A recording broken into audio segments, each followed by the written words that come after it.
How'd I get here? I asked for it. I volunteered.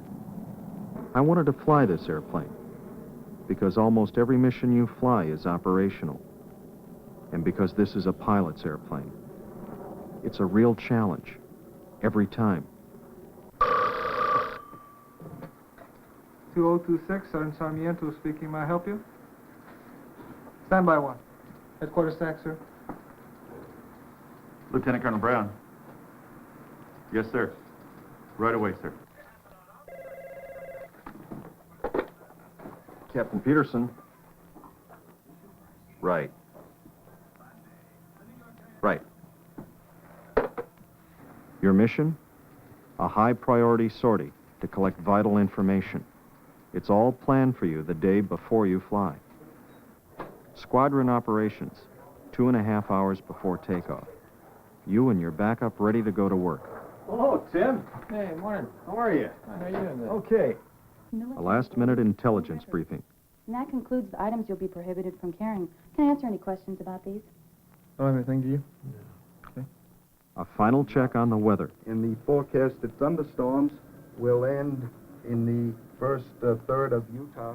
About 344 heading for a little over 13 minutes. You're flying the mission.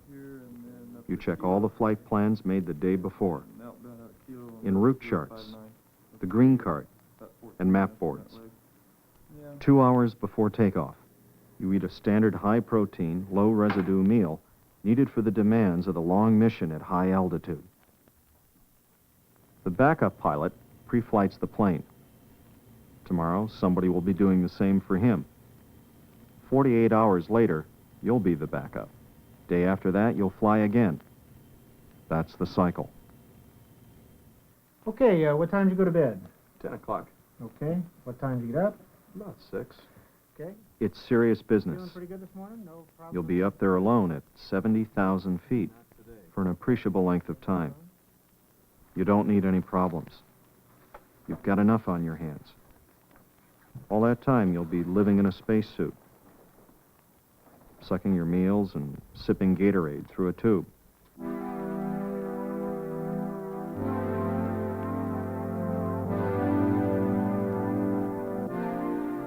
An hour and 15 minutes before takeoff. Suiting up for the flight.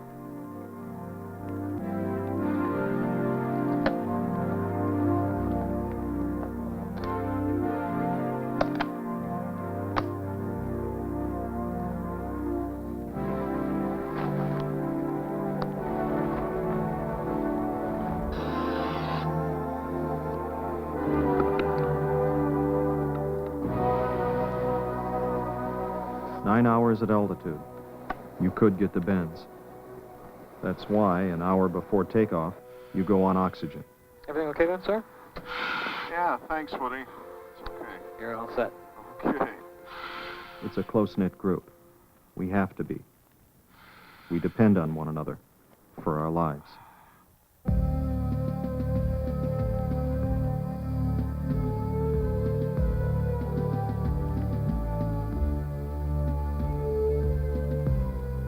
The Dragon Lady asks a lot. Heat is your enemy in that suit. You lie there. You go over the mission in your mind. What track you'll go in on. What sensor settings over the target. What are the divert, emergency bases. How will the weather affect the mission?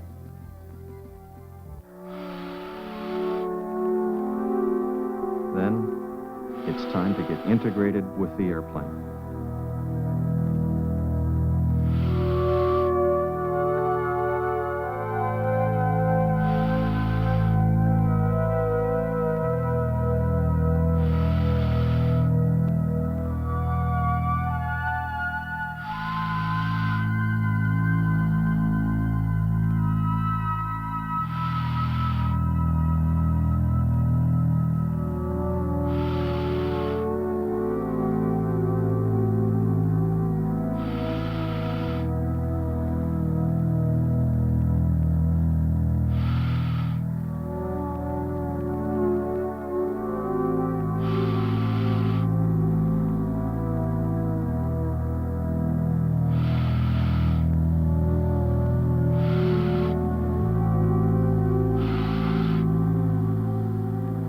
It's the same seat used in early shuttle missions. The cockpit's small. It's a snug fit. You need help.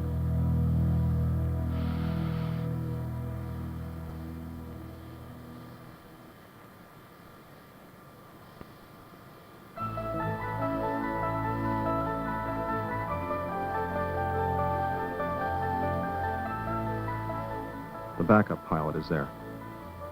He's called the mobile at this stage. He's on wheels, and he'll stick with you right up to takeoff. You are going to ride a bicycle now. You're sitting on top of two narrowly spaced wheels. And there's all that wing spread. It's a real balancing act. But there's plenty of help. Beal ground, pinion 6-7, taxi, pins and canopy mobile. 445 flight, you're clear to Beal via the Boomerang route, maintain Momo 1000. Your departure frequency 327.5, squawk 4232. A graceful-looking machine, but awkward on the ground. A glider with the same engine that powered the F-106. Loaded with fuel, packed with electronics. Updated version of the original U-2 that rolled out of Kelly Johnson's Skunk Works at Lockheed back in the 1950s. The sleek Black Bird. Hand-flown, seat of the pants, but with state-of-the-art equipment. You know what the limits are. It's all your responsibility. All yours to fly. Alone. 25-0, change to departure when estimated conflict takeoff. 25-0.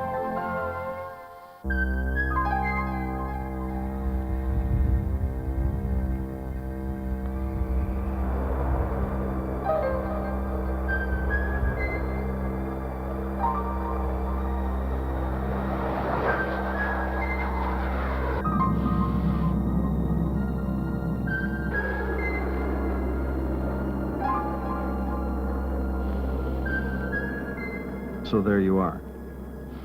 No crew. Limited radio contact. In each of us who flies these missions, there's the conviction that this is not just a job. Deep down inside, you can see yourself as the hero, the central figure in a group of 60 people who've prepared this mission, readied you for flight, people who briefed you, fed you, attended you, dressed you, got you out to the aircraft, put you into the seat, hooked you up, and launched you.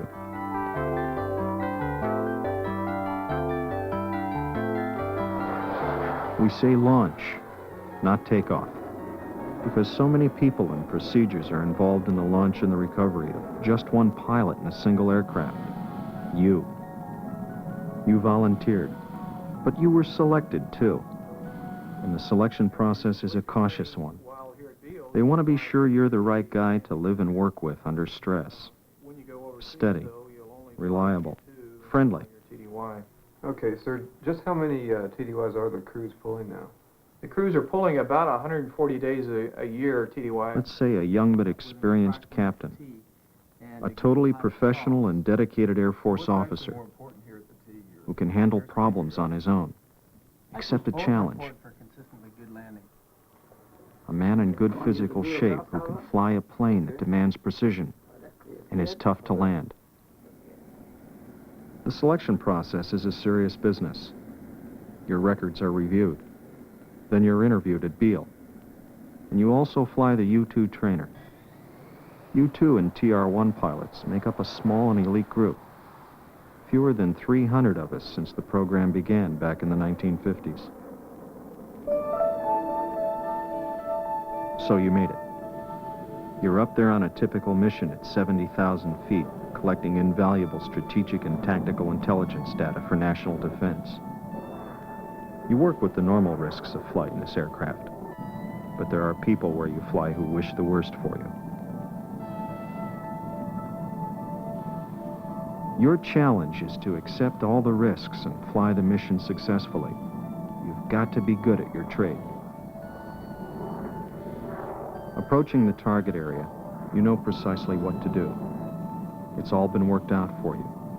What track to go in on, what sensor settings to use. but it's yours to do. It's a great airplane, a stable reconnaissance platform with a long loiter time, and a lot of history, an impressive record of performance. You know only what you have to know about each mission, but you know who has tasked your mission. And they know you by name. That goes with the territory. A ranking Allied military commander has said, if all the U-2 TR-1 aircraft could be airborne 3 hours before a war, we'd have all the information essential to the conduct of that war. We fly other missions, surveying the damage caused by natural disasters, hurricanes, floods, earthquakes, forest fires. We sometimes fly search and rescue missions. There are 2 units flying the U-2 and TR-1. Both aircraft are virtually the same. However, they fly different missions. TR-1 pilots in the 95th Recon Squadron fly out of RAF Elkinbury, England. It's a 3-year overseas tour. Their missions support the tactical commanders in Europe collecting battlefield information for NATO planning and defense. TR-1 pilots do not pull TDY. The U-2s support the folks in Washington by collecting strategic intelligence. To do that, U-2 pilots go TDY about 130 days a year. He was honest. He told me about the TDY, and it was hard to get used to. But then when we had the chance to come here, I just couldn't say no to him. It was like I caught his excitement. It would be all right, but we have to leave by 10. Come on, fellas. He was like a little kid at Christmas. And you have to realize he's not going to get over that. The Dragon Lady is number 1. You have to learn to accept that. And then to share him. Then it's okay. The TDY is okay because he's happy. And you're happy because he's happy.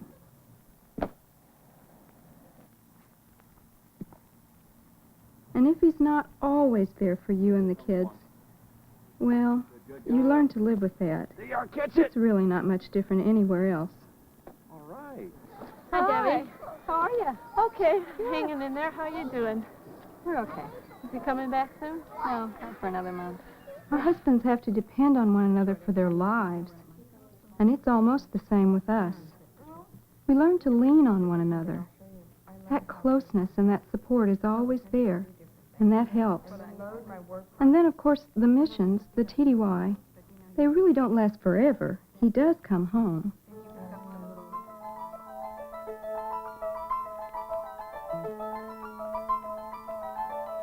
Home can be anywhere in the world on TDY. But coming back home, that's back to where your heart is. You come in tired, and you're recovered the same way you were launched, with a lot of help.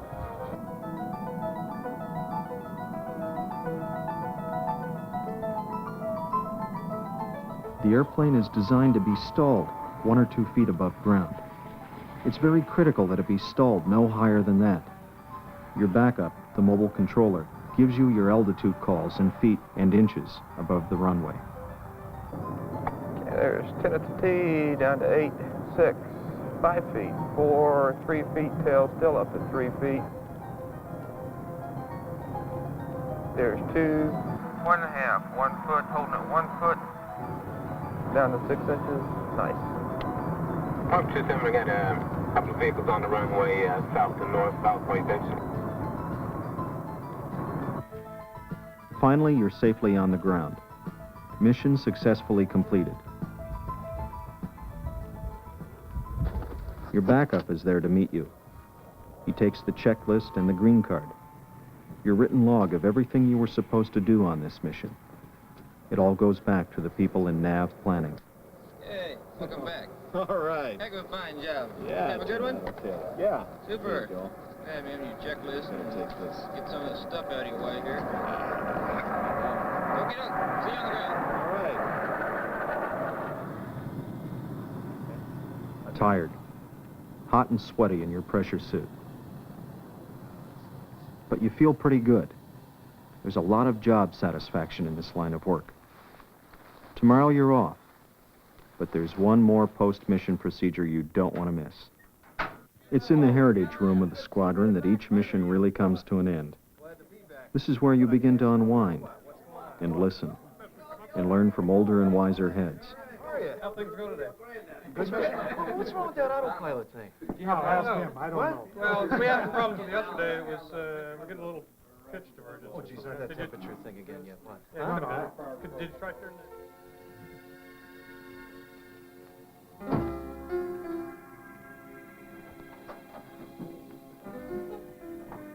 Hi, fellas.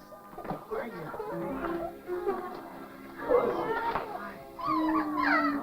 Behave yourself today, huh? Yeah. Yeah? You were okay. And right now, it's somebody else's turn to fly the Dragon Lady.